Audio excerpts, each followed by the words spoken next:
everyone, and welcome to the LoudCasa Talks from the fan page of the Loud House. My name is Nate, alongside my good buddy Omid. How you doing today? What's good, loud crowd? What is good? Hope y'all having a holly jolly day. All right, let's actually give out a big shout out to everybody out there who's currently listening to our podcast. And we want to wish them a very Merry Christmas and Happy Holidays, because Christmas is literally just a week away. Just a week away, so get your shopping done, ladies and gentlemen. Dear because God. Yeah, just don't remind me. I'm not even done yet. So it's been a week. Omid, how have you been? I've been good. Just yesterday, we set up some Christmas lights and we decorated our Christmas tree, so we're already in a very Merry Christmas. Very Merry Christmas mood, I see. I get it there. For me, I'm still currently shopping. I'm still trying to sort out all my Christmas gifts and all. So, yeah. I mean, 1 week away, I'll have to probably, do some off doing stuff and actually shop around for my friends' gifts. All right. Anyways, since we're starting off the Loud Casa Talks, let's start with the recent news.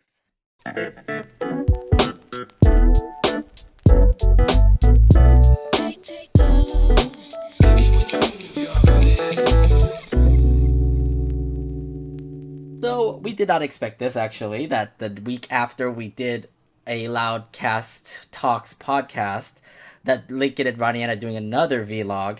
In this second episode of their vlog, we saw some clips of the Casagrandes and some Loud House episodes that came up recently, plus a chance for us to decorate Ronnie Ann's skateboard. They're also changing filters throughout the vlog, and also giving a top 3 list of what items they like in their room. So a lot of information to break down from that whole vlog in literally 8 minutes. So let's actually break it down, Omid. So what did you think about the new episode of the vlog?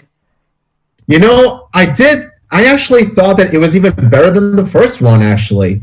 I really do love how they touched upon new features that you can use during video chats, such as filters, and the filters that Lincoln and Ronnie Ann used were actually very interesting and even adorable at times. I mean, my favorite ones so far are actually Old Lincoln and Bird Ronnie Ann. Those are the funniest ones. Did it remind you when you saw Old Lincoln, the episodes where Old Lincoln popped up? Fool me twice. Yeah. It wasn't, Old Lincoln actually wasn't full. Wait, it was actually Fool Me Twice. It was the third April Fool's episode. Yeah. Twice, like you said. That was the third episode. Fool Me Twice. Yeah. See, you got fooled. You got fooled by knowing which episode it was. Also, predictability too. That was also a feature of Old Lincoln, but that's like a different kind of Old Lincoln there. Yeah, Bird Ronnie Ann is Sergio, basically. Bird Ronnie Ann is Sergio. Yeah, Bird Ronnie Ann. She pretty much had Sergio's beak and just, attached it to her face. So yeah, filters. I don't even use filters that much, but apparently some people do. Do you do filters with your pictures, Omid? You know what? To be honest, I really don't video chat so much, so no, I don't use filters. I don't even use filters so much like when I post videos on Instagram either. And God knows how many I've done. Yeah. But you know what's weird? I have a couple of friends who also do filters. Like, they'll take a selfie and they'll have their cat filter on us, and we'll take the selfie and it'll be posted on Facebook, Instagram, that kind of stuff. Do you have friends like that do that as well? I have a particular close friend in mind. Well, 1 or 2 particular friends of mine that do that too. Do you get yourself in cat ears, cat nose, dog ears, that kind of stuff? Not all that much, to be honest. Oh, really? I'd love to do cat ears, though. I do love cats, despite the fact that I'm allergic to them. Oh, you are? Oh, God, I didn't know about that. I've had experience with that, trust me. I did not know about your cat allergies. So I'm a big dog fan, and I have not been allergic to them. So anyways, any other notable things to point out? I know Ronnie Ann did discuss about a K-pop con that she wants to go to. It's actually interesting that Ronnie Ann did point out a 12 Midnight con, and Ronnie Ann is planning to cosplay it. It makes me wonder which member she wants to cosplay, but I digress. Something, it actually reminds me of K-Con, which was actually a huge Korean wave convention held in LA. And did you attend it? I actually didn't, but a friend of mine did. And this friend of mine is a huge K-pop fan. I know your friend now who did this. He went there a few years ago, and he had a ton of fun. Mm-hmm. And as someone who recently did get into K-pop music, especially Monster X, BTS, and Girls' Yes, Generation, yes. I really do like to go to one of their concerts one of these days, if not a K-pop convention in and of itself. Oh, and when she said cosplay, it got me thinking, whoa, I got cosplay for SGCC, baby! Oh god, dude, Omid, we can't wait. San Diego Comic Con. Okay, first off, when Ronnie Ann pointed out about cosplay, like that got me like triggered because heck, I didn't know that Ronnie Ann would be a cosplayer, and I'm like, who should she cosplay? There's a lot of options out there. Actually, what would be interesting if she actually joined a anime convention? What do you think? Should she actually Yeah, be in one? I can actually see Ronnie Yen being somewhat of a anime fan. Well, not as much as Sid per se, Oh but I well, could see being they both like, could they both could be like, let's say a telenovela convention pops up. I'm pretty sure Ronnie Ann would probably cosplay Ronalda. I think that Sid would be a shojo anime fan, whereas Ronnie Yen Oh, would be a shonen. Like she'd be a shonen anime fan because she's a tomboy. oh yeah. Oh my god. See, we got ourselves thinking like this would be future episodes for the Casagrandes. Hey, staff of the Casagrandes, listen to us, please. Yes, make an episode where Ronnie Yen's a weeb. Oh no! Don't say weeb. I'm pretty sure Sid would be the weeb, but let Ronnie be cool like her, right? Like she is right now. Okay. Also, the thing that the vlog also discusses is the top three things to have in your room, and Lincoln lists down his top three. The same with Ronnie Ann's. It got us thinking about our top threes of what we want to have in our rooms. So, Omid, I wanted you to go first. What is your top three things that you'll love to have in your room? I'm going to say this. I have a ton of, and I mean a ton of things in my room, especially related to pop culture and movies, shows, and video games I love. The top three that really do come to mind for me are these. Number three, my plushies, toys, and posters that I have all over my room that makes it such a colorful, creative, and fun room to have. Number two is my Nintendo Switch, of course, and their amazing, amazing games. My personal favorites being Super Smash Bros. Ultimate, Super Mario Odyssey, and Fire Emblem Three Houses. And number one is, of course, the cream of the crop, my LG 4K Smart TV, which I can use to watch many great things, including and especially LoudCasa Casagrandes. Nice. So I looked at your top three, and your number three already has three things. Yeah, I'm kind of cheating on this one, but I just couldn't choose between all of. Okay, so I at least have three things that I would love to have in my room. And number three would be my figures. I have a ton of anime figures out there, so you know me, I'm a huge anime fan. I know you very well too. I know you very well on that department. Yeah, so I would collect anime figures and I would display them all over my room. I also do have the Loud House figures that were also on Amazon, so those are displayed in my room. Number two would be my plushies. Like you said, Omid, it is colorful to have them around. Plus, there's plushies of anime characters too, so I bought those. Note to self: don't be a Love Life fan. Like, look what happens as I buy a lot of plushies from Love Life. And, Or try to be in the games. yeah, and my number one would have to be my video games. Definitely the Nintendo Switch because it's portable and it's everywhere with me. I'm currently playing Pokemon Sword and Shield. I try to finish that up before I finish Fire Emblem Three Houses. Yeah, the thing is that I'm a pretty slow gamer in that department. Like, I don't really complete games, that fast. I'm kind of like, slowly going along the journey at this point. Yeah. But my thing is, like, I want to try to finish it. For one, is they're fun games, and number two, I'm cosplaying from both of them. So I need to get them done before I start cosplaying them. Because when you cosplay with a group and they ask you all this kind of stuff, they'll be like, Yeah, you just gotta know, like, yeah. okay, yeah, they'll question you. They'll be like, do you know this? Do you know that? And I'm like, I'm not there yet. They're like, what are you doing? You're not a fan. You're supposed to finish this up.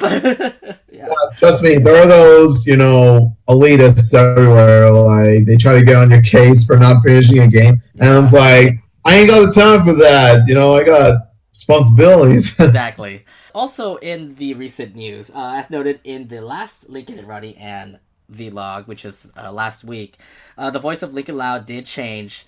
And this week actually confirms that his voice did change. From the voice of Clyde, Andre Robinson, we saw on his Instagram that Asher Bishop is the new voice actor of Lincoln Loud. Now, Asher Bishop did do voice animated shows from Summer Camp Island to a lot of minor roles in movies. So I want to ask you this, Omid. How did you feel about the change from Tex Hammond to Asher Bishop? Okay, first thing I'm going to say is that I have not seen any of Summer Camp Island, so I can't really say anything about how he did in that show, nor can I say anything about the show itself.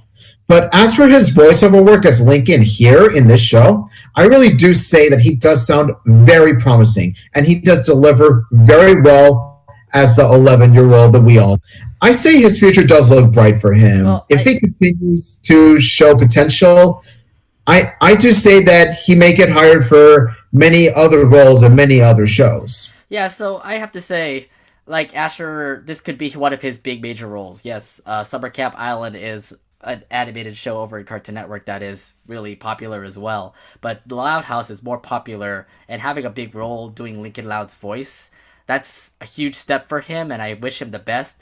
By the way, he did a good job in the vlog, to be honest. I did not notice until somebody pointed it out that, hey, this is the new voice of Lincoln Loud. Okay, I didn't know about that because you don't notice that, hey, he's the new voice. You don't see the difference between Tex and Asher in this case. Yeah, that's the thing. Like, I never noticed it either. I thought it was still Tex Hammond. Yeah, see, But then the moment I heard that it was a different voice actor, I was like, wow, he really nailed it.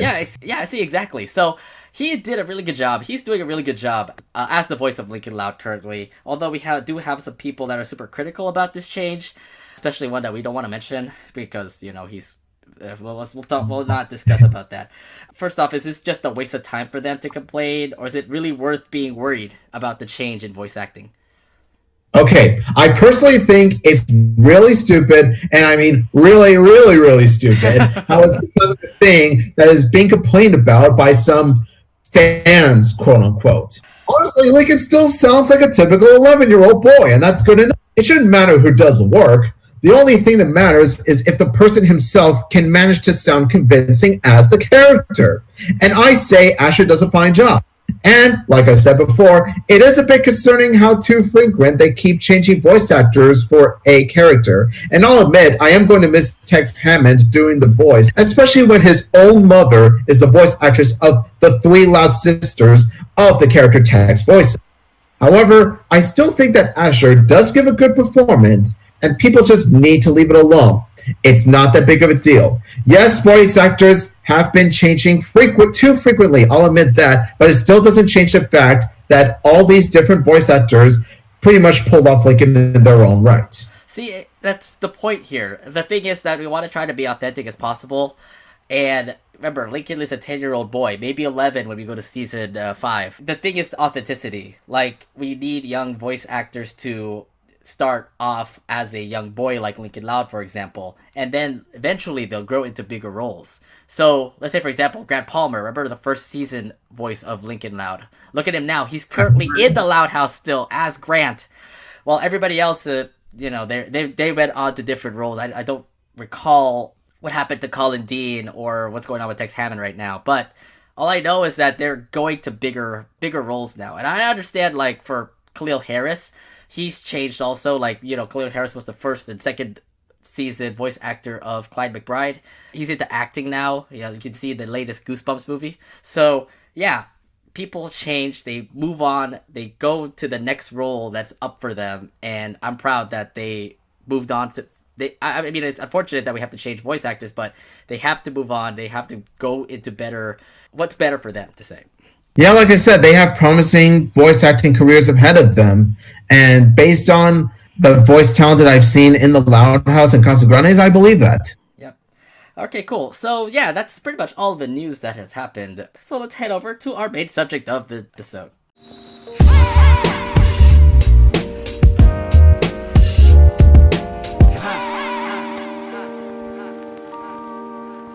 So as you know, Christmas is just around the corner. It's 1 week away to be exact. We pretty much established that in our introduction. And you know how the hustle and bustle is of the holidays go. People shop for the last minute, like me. Radio stations play Christmas songs. So you go to your favorite music station, they're going to play a Christmas song no matter what. And all that kind of jazz. It is a grand time for all of us. What do you think about this time of year, Omid? Well, you know me, like I'm a fan of Christmas myself, especially nowadays. And it's really no surprise that people are now shopping and malls are going crazy as of now. Like just as loud and crazy as the literal Loud House itself, I'd say. But in all seriousness, though, I already did my shopping last week, so I don't think I have anything to worry about there, thankfully. Christmas is busy, but fun at the same time, I would say. That's how I would describe Christmas. It's busy and fun.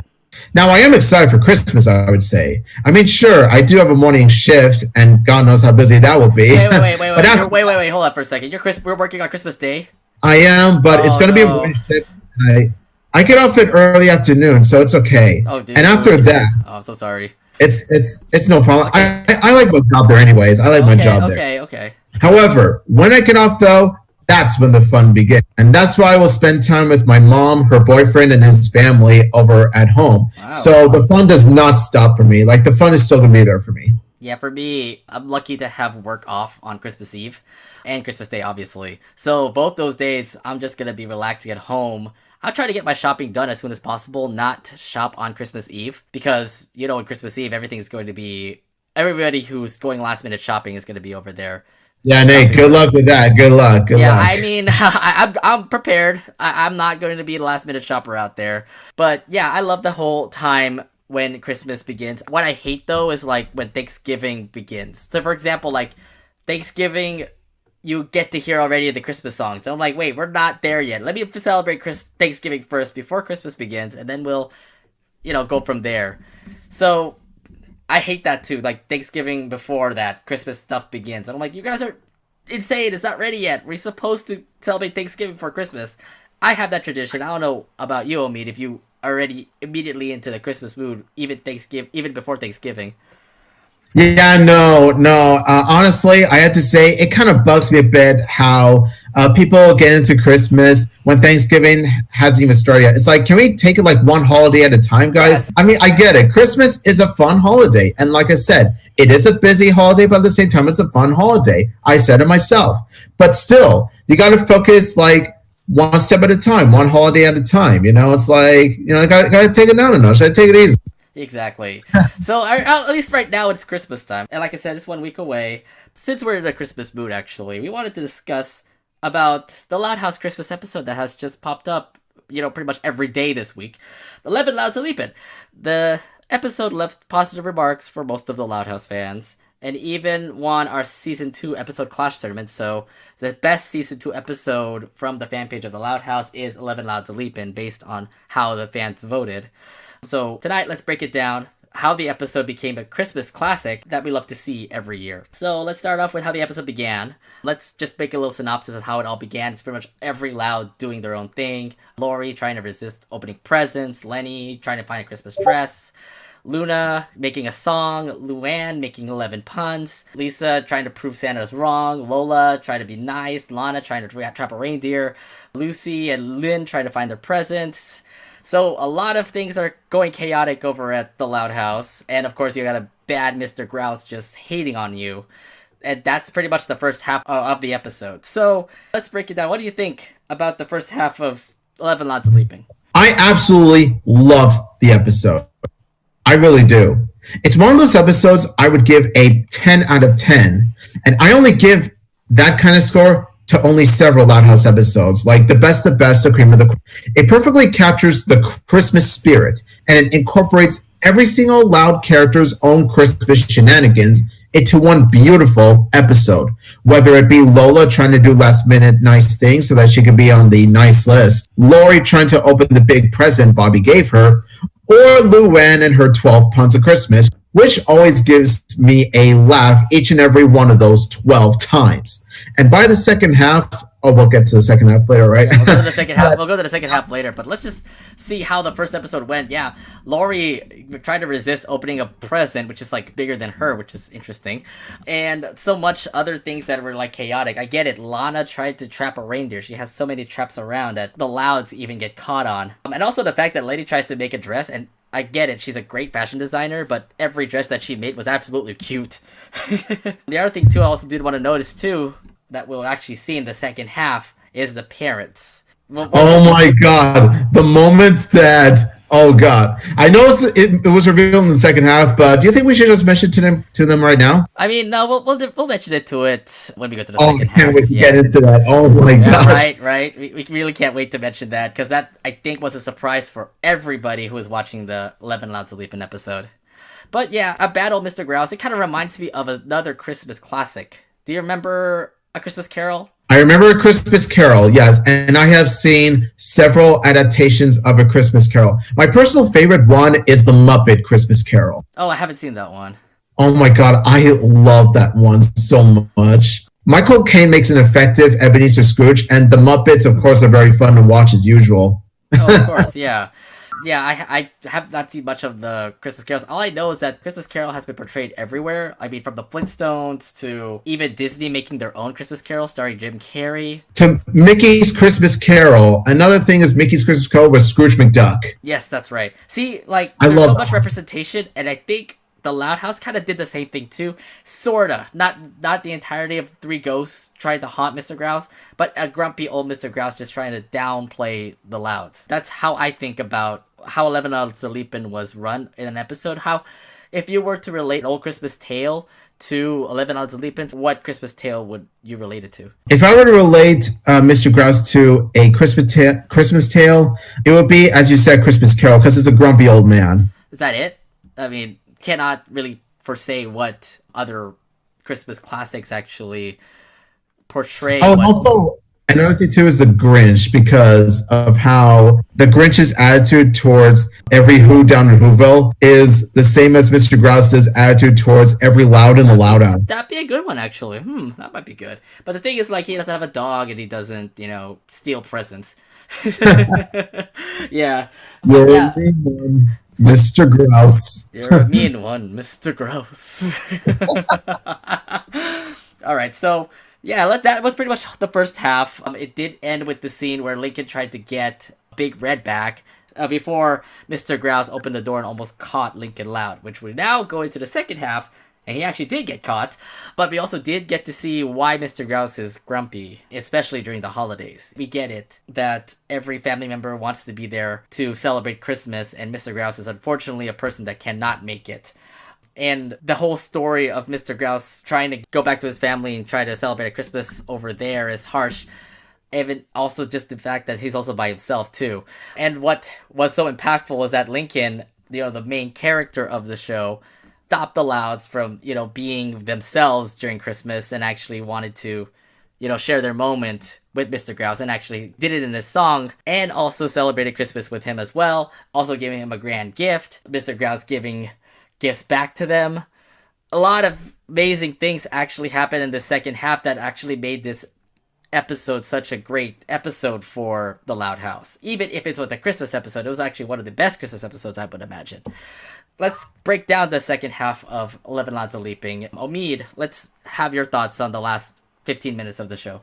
Yes, I actually do love that the episode has Mr. Grouse as a Scrooge character, because I would actually see him as that kind of character during Christmas time, like we just pointed out. We've been talking about comparing Mr. Grouse to Mr. Scrooge. And of course, it's no surprise given his grumpy attitude. However, what I really love about it is that we do get sympathetic insight as to why Mr. Grouse hates Christmas, which is that he can't spend time with his family during Christmas because they're so far away and a bus ticket would be very expensive for him. So I do love that the Louds have hearts and act as Mr. Grouse's second family in this, since technically they are neighbors. They are the closest thing to a second family to Mr. Grouse, even if he himself gets angry, annoyed, and Squidward-like towards.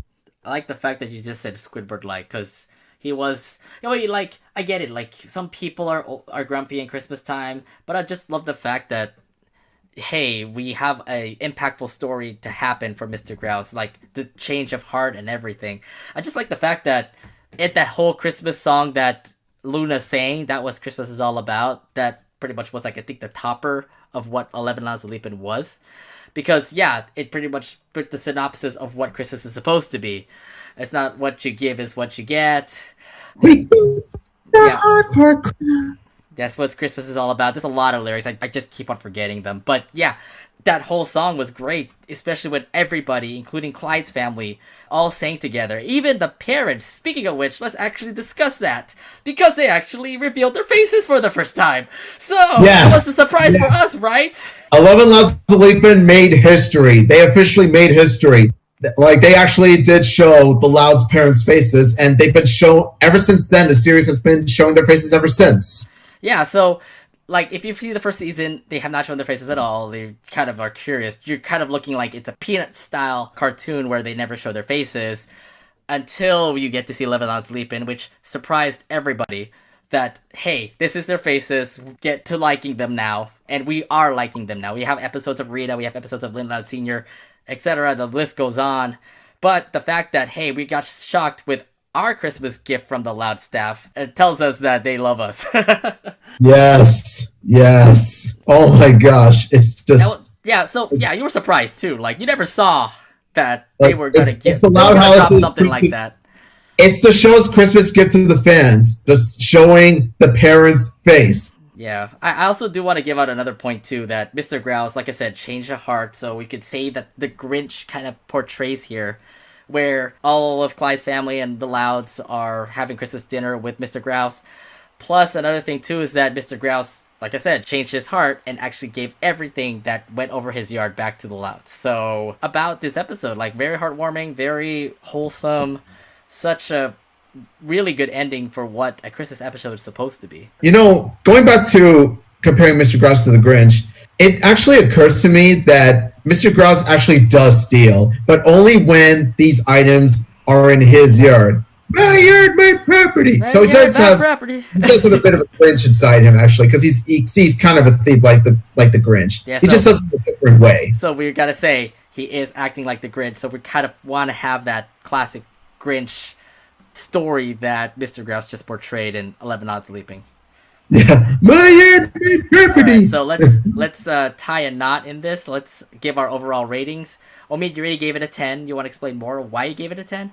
Well, it's for the reasons I mentioned before. It's one of the best Loud House episodes and one of the best Christmas episodes I've ever seen. Like, since it's a big family and Christmas is about family, I feel that their story arc, their Christmas arc, really does incite their connections with one another and their friendships with Clyde and Mr. Grouse. And also, Mr. Grouse's character arc is probably the saddest and deepest that Loud House has ever been. You know, now that I think about it, when you really think about it, Mr. Grouse being separated from family at Christmas is actually a touchy subject. I totally get that. Yeah, I understand. Not as deep as another Nicktoon we could mention later. Yes. Oh man, we'll be discussing more Grab about. your Kleenex, ladies and gentlemen. Grab your Kleenexes because you're gonna need them for later. We're gonna be discussing more about Christmas episodes in this episode of LoudCasa Talks right now. But yeah, you gave it a 10. I would give it a 9.5 out of 10, which is kind of shocking that you don't give it a 10 to make it a perfect episode. I have to say the first half was kind of not summing up. I can totally see like how the chaos is for the Louds being all chaotic and everything. And also the other thing is just being blindsided by the fact that Mr. Grouse is always grumpy. It isn't until Lincoln Loud be able to see how impactful it is. I just feel like the setup to the reveal of why Mr. Grouse was so angry kind of wanted to do a little bit more work, but to say the least, like I said, 9.5 is not bad.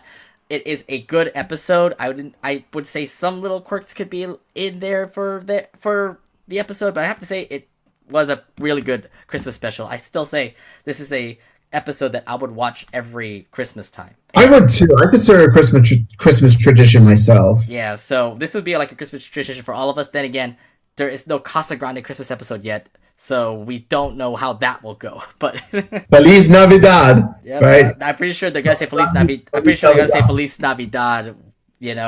When they ever do it. Okay, so 11 Louds Leaping aside, let's talk about Christmas overall. So each Loud has their own quirk when it comes to Christmas time. Omid, if you would relate to one Loud that was portrayed in 11 Louds Leapin, which Loud would you relate to? You know, I honestly relate to Lori the most because I myself get curious to see what's in the wrapped presents that are, well, to me. And I try my absolute hardest not to open them, even though the temptation is real. I mean, very, very, very real. Like you have the urge and you just can't wait anymore, right? I mean, it kills you inside, right? Yeah. It's every minute. It's like you're just squirming, It's weighing like, what's inside? So for me, I would relate myself to Lynn Loud and Lucy just because I love to look for presents, look around my house, see like who's left presents, who's trying to drop a ball here, and yeah, try to find my presents. I also want to relate myself to Lincoln Loud. Like he wants to have fun in the snow. I love to have fun in the snow. Like Thanksgiving when I was up in Reno was actually a really grand time. Just playing out in the snow and having a fun time out there. So yeah, those Louds I can relate myself to.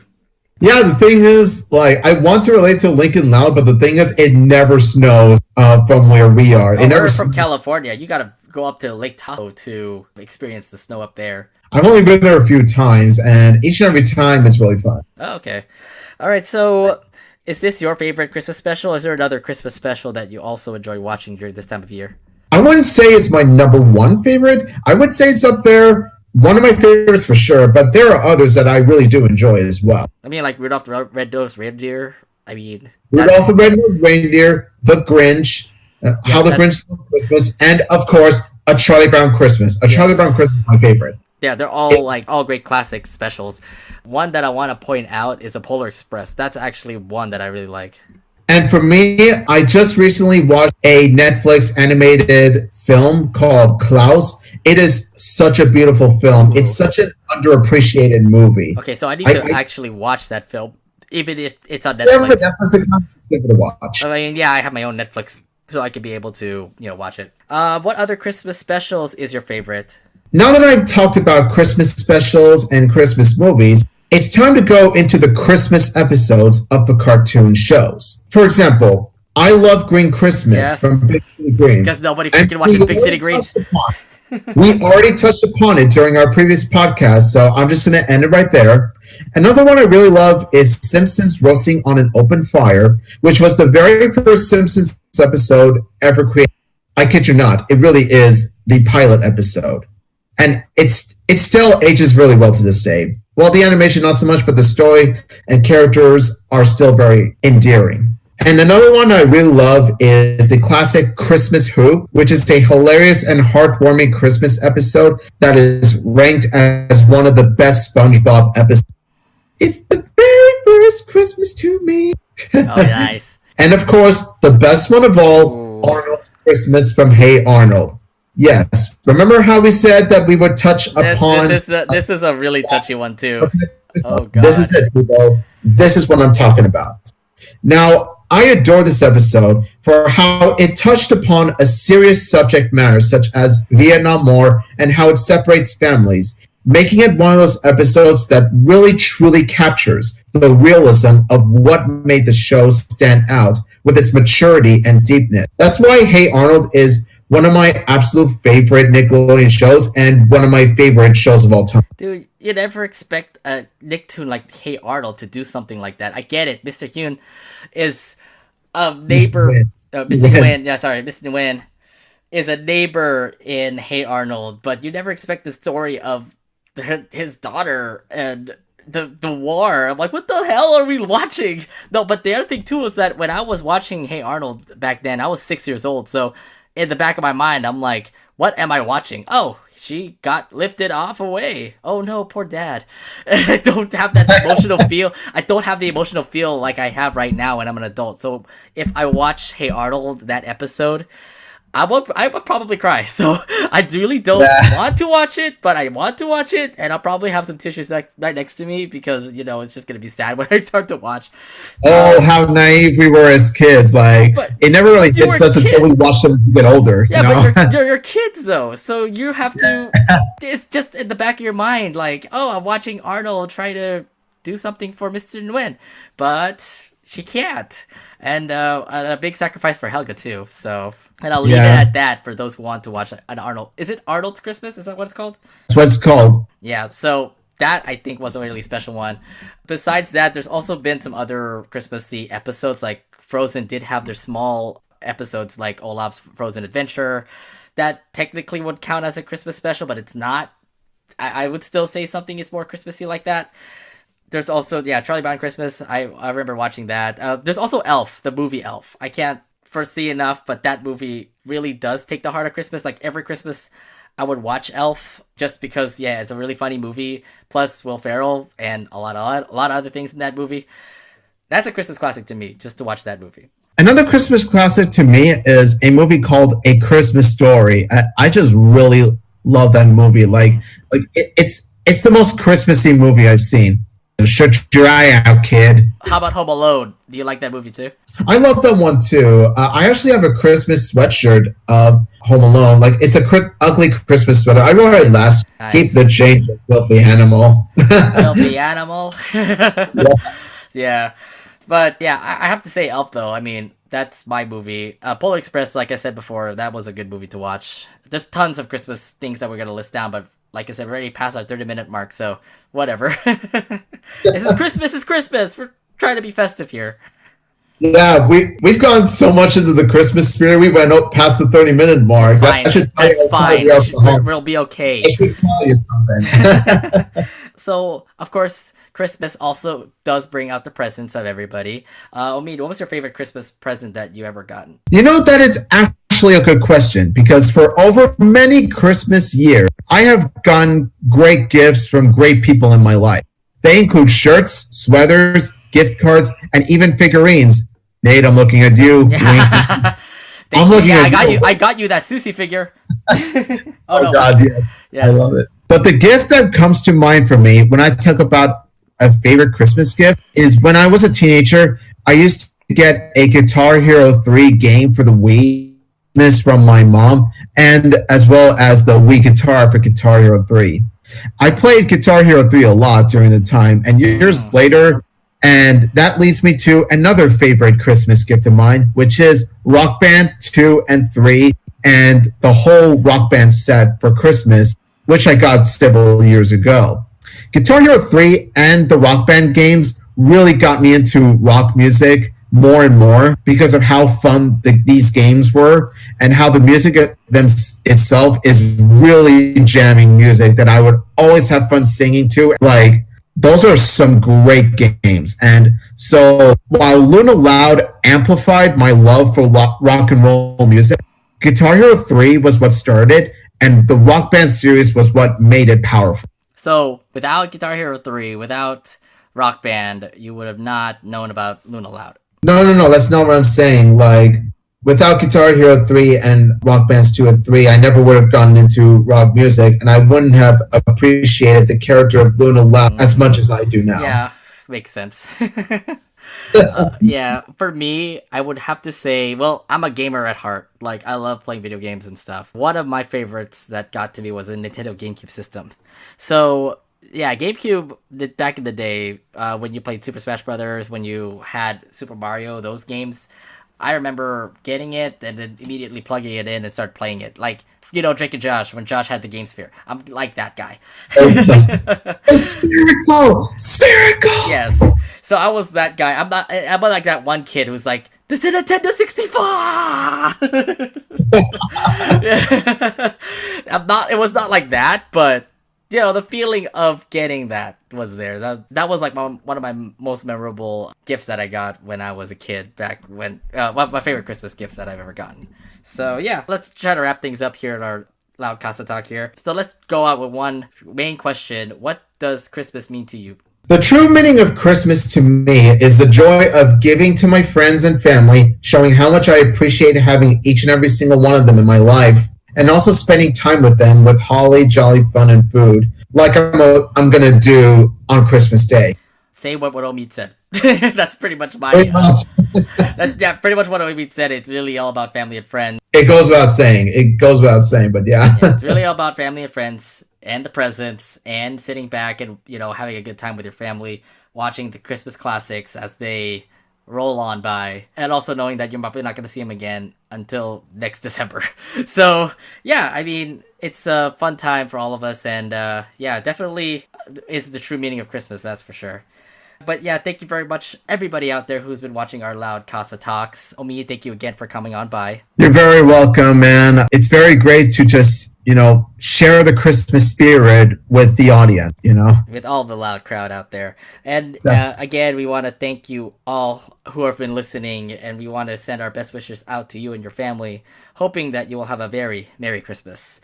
On our next episode, which we'll have next week, we'll close out 2019 as we look back at what 2019 has brought us. I mean, the Loud House brought the first Sam and Luna date, the first Luann and Benny date, Luann and Benny finally confirmed, a lot of things.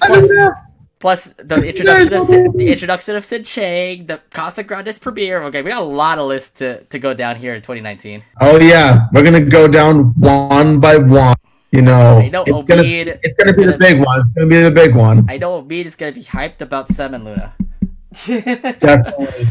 Number one, OTP. I don't care what anyone says. It's OTP. It is an OTP. Sam and Luna are the original pairing. You can't do anything about those two. Everybody out there better know about Sam and Luna. Every one of you listeners better, loud listeners. All right. Well, thank you very much again. I hope you have a good Christmas, Omid.